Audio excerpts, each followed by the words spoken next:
पर यह है कि अगर मैं बिल्कुल सांसारिक दृष्टिकोण से बोलूं तो जो आप श्री किशोरी जी का नाम बोलते हैं तो ऐसा नहीं किशोरी जी काम बनवाती, फिर आपके काम ठाकुर जी करते हैं। अच्छा। हाँ, जैसे ही आपने कहा राधा, तो हमारे यहाँ एक श्लोक है, मुझे श्लोक स्मरण में नहीं, तो राधा बोलते समय जैसे ही आप रा बोलते हैं ना, तो वैकुंठनाथ पति योगेश्वर जगदीश्वर श्री कृष्ण की सिंहासन हिल जाता है। क्यों? उनको इतना प्रिय है कि वो अपने लाख करोड़ काम छोड़ करके सुनने के लिए आपके सामने आ जाते हैं। अभी मैंने कहा राधा राधा राधा राधा 4 बार कहा, निश्चित है इस कमरे में 5 लोग बैठे हैं, लेकिन अभी ठाकुर जी एक क्षण के लिए आए होंगे और सुन करके गए होंगे कि कोई राधा बोल रहा है। तो इसका मतलब ये, जो अब मैं सांसारिक दृष्टिकोण से बात करूं, जब आप कहते हैं कि राधा नाम का आश्रय लेने के बाद सब काम बनने लगे, कैसे? किशोरी जी थोड़ी काम कर, वो तो राजकुमारी हैं, वो तो सदा रहती हैं। पर जब कोई व्यक्ति राधा नाम आश्रित हो जाता है तो बाकी काम फिर ठाकुर जी बना मैं, चल भैया तेरे काम में मैं करूँगा, तू या गाता रहे, तू या को बोलता रहे, मुँह को सुनाता रहे, तेरे काम सब मैं कर दूँ। श्री कृष्ण की वृंदावन में छवि कैसी है? वृंदावन अब मैं सुना दूं, बता दूं, तो बता आप बस दीजिए इसमें कोई अब संशय मत करना भाई, कोई संसार संशय के नहीं। लोग। हमारे माई श्यामा जू को राज, हमारे पूरे विश्व में वो राजा हैं, वो हमारे वृंदावन में दास हैं। कौन के? श्री जी के। जाके अधीन सदा ही सांवरो, या ब्रज को सिरताज।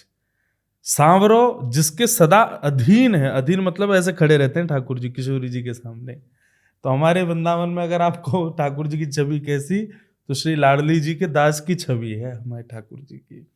वो सदा, वैसे तो देखो एक दूसरे के सदा प्रेमी हैं, एक दूसरे के भाव को वर्धन करें, एक दूसरे के आनंद प्रेम में उत्साह करें, पर हमारे प्रेम का एक स्वरूप है कि अपने प्रेमी के आगे झुक जाना, अपने प्रेमी के आगे नतमस्तक हो जाना।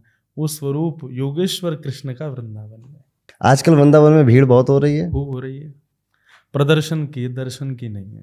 प्रदर्शन मतलब? प्रदर्शन मतलब अब क्या हो गया है कि लोग बाग अभी तक अपना मैं क्या खा रहा हूँ ये दिखा रहे थे, मैं क्या पहनना हूँ ये दिखा रहे थे, मैं क्या पी रहा हूँ ये दिखा रहे थे, पर अब मैं क्या सोच रहा हूँ, मेरे दिमाग में क्या चल रहा है, देखो मैं मंदिर गया, मैंने राधा यहाँ लिखवा लिया, मैंने जाकर के इस्कॉन में नाचा, मैं गया प्रेम मंदिर में जाके मैंने ये किया। अब वास्तविक में तो वो भक्त नहीं है, पर रील्स में वायरल होने के लिए एक वायरल म्यूजिक पर नाचेंगे गोपियों की तरह, दिखाएंगे कि हम वैष्णव भक्त हैं। तो ये प्रदर्शन, ये नहीं होना चाहिए, वास्तविक हृदय में आना चाहिए।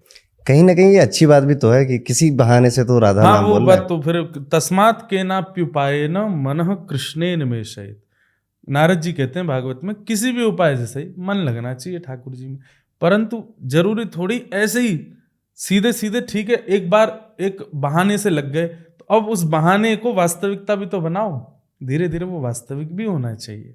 तो ये बात है। ऐसा कहते हैं कि जैसे वृंदावन ना हर कोई नहीं जा सकता, हम्म। जिसको ठाकुर जी बुलाएंगे वही आ हाँ, पाएगा। ठाकुर जी नहीं, श्री जी। श्री जी बुलाएंगे। जिसको श्री जी चाहेंगी वो वृंदावन पधारेगा। आप अपनी चाह से, अपनी इच्छा से, अपनी कामना से आप वृंदावन नहीं जा सकते। आप अगर वृंदावन की तरफ गाड़ी मोड़ गए हो तो समझना ठाकुर जी याद कर रहे थे।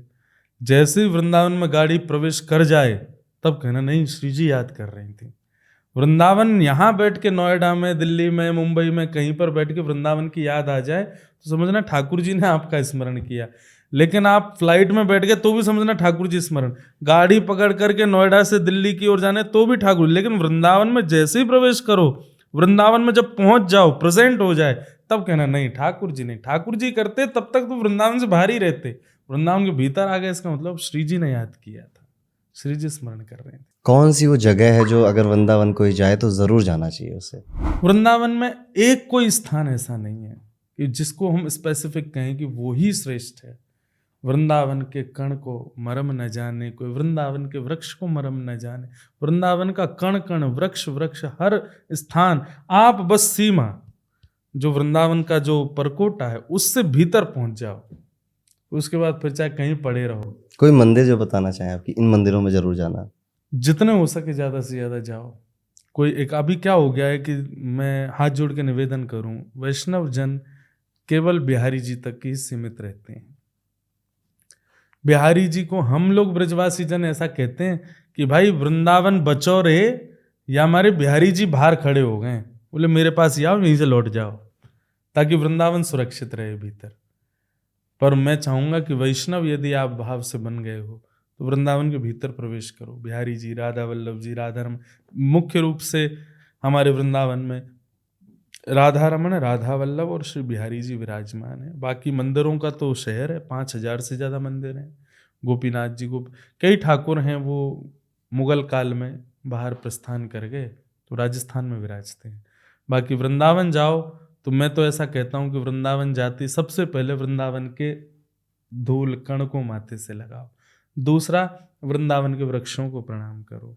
तीसरा, ब्रजवासियों को प्रणाम करो। चौथा, श्री यमुना जी को प्रणाम करो। पांचवा, श्री गोपेश्वर महादेव को प्रणाम करो। उसके बाद कहीं भी जाओ। ये 5 पहले, जैसे स्कूल में शूज होने चाहिए, टाई होनी चाहिए, नेल्स कटे होने चाहिए, ड्रेसअप होने चाहिए, तब आप क्लास में एंट्री करोगे ना। ऐसे ही वृंदावन की भी ये यूनिफॉर्म है। पहले रज को माथे से लगाओ, ब्रजवासियों को प्रणाम करो, वृक्षों को प्रणाम करो, यमुना जी को वंदन करो, गोपेश्वर महादेव को वंदन करो। ये 5 लोग हैं, इनको पहले वंदन कर लो।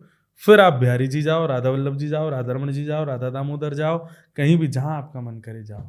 निधिवन की कोई कथा सुनाइए। निधिवन क्या है? श्री निधिवन जो है, यहाँ पर स्वामी श्री हरिदास जी महाराज विराजते थे और हरिदास जी वहाँ पर अपनी साधना करते थे।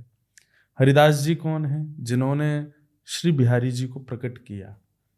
तो स्वामी श्री हरिदास जी महाराज वहाँ पर रह कर के खूब साधना करते थे और गायन के वे अधिष्ठाता थे एक प्रकार से।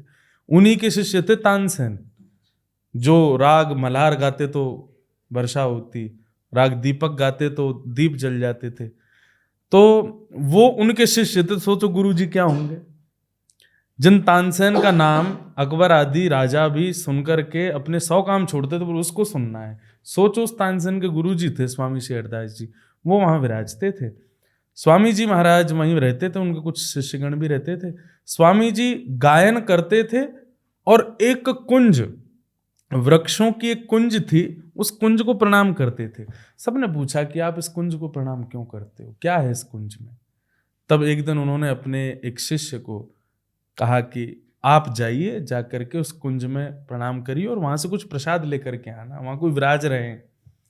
तो जब उनके शिष्य वहां गए, उन्होंने जाकर के प्रणाम किया, नेत्र उठा करके देखा तो युगल श्यामा श्याम दोनों विराज रहे थे। दोनों का दर्शन करके बोले, गुरु ने दृष्टि दी तो दिख गए, नहीं तो लगता था खाली कुंज है। दोनों का दर्शन करके कहा कि गुरुदेव ने कहा कुछ प्रसाद लेकर के आना, कुछ प्रसाद दीजिए। तब श्यामा और श्याम दोनों एकाकार रूप हो गए और वहीं बिहारी जी प्रकट हो गए। तब बिहारी जी को ललिता और विशाखा श्री राधा रानी की सखियों ने उन शिष्य को प्रदान किया। तब श्री हरिदास जी के वे शिष्य अंदर से बिहारी जी को लेकर के आए और ला करके श्री हरिदास जी को प्रदान किया। हरिदास जी भाव विह्वल, नेत्रों से आंसू, श्यामा श्याम का एकाकार रूप श्री बिहारी जी प्रकट हुए। तब से बिहारी जी निधिवन में विराजते थे।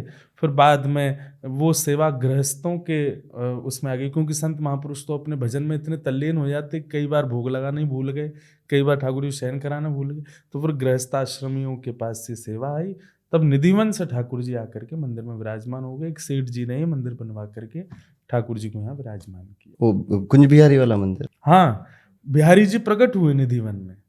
कहते हैं कि निधिवन में रात में कोई देख नहीं सकता, जा नहीं सकता। ऐसा वहां का भाव है वृंदावन का। केवल निधिवन नहीं है, निधिवन और सेवा कुंज, इनको प्रधान रूप से कहा जाता है कि रात्रि में वहां के लता गुल्म पत्र आदि ये सब जो है, ये सब गोपी बन जाते हैं और ठाकुर जी नित्य रास विहार करते हैं वृंदावन में, तो वहीं करते हैं। तो इसलिए यदि कोई व्यक्ति रात्रि में वहां जाकर के देखने का प्रयास करे, अब साधना है नहीं, भजन इतना है नहीं, शुद्ध इतने है नहीं, अब तुम देखने जाओगे तो देख ही नहीं पाओगे। हमारे पास में सूर्य को देखने की शक्ति नहीं, तभी तो हम नहीं देख पाते। अगर हम प्रयास करेंगे तो नेत्र खराब हो जाएंगे। ठीक वैसे ही साधना, भक्ति, साधन ये सब नहीं है। आप ठाकुर जी की उस लीला का दर्शन करने जाओगे, आप संसार को बताने लायक रह पाओगे? या तो मृत्यु हो जाएगी या गूंगे हो जाओगे, बहरे। ऐसा कोई भी पहले कभी हुआ था? कैसा हुआ है? तो लोग बाग इसलिए उस स्थान को मानते हैं कि रात्रि में ठाकुर जी आते हैं। मेरा ऐसा मानना है, सबकी अपनी प्राइवेसी होती है, उसमें कोई नहीं जाता। ठाकुर जी के प्राइवेट स्थान है, वहाँ पर ठाकुर जी अपनी लीला कर रहे हैं, क्यों जाके देखना कि क्या कर रहे हैं? हाँ, हमको विश्वास है ठाकुर जी कर रहे हैं आनंद, क्यों उसके भीतर प्रवेश करना है? तो फिर ये बात तो निश्चित है कि ठाकुर जी दिख गए तो फिर संसार के तो रह नहीं पाओगे, ना किसी को बताने लायक रहोगे, ना किसी के होने लायक रहोगे।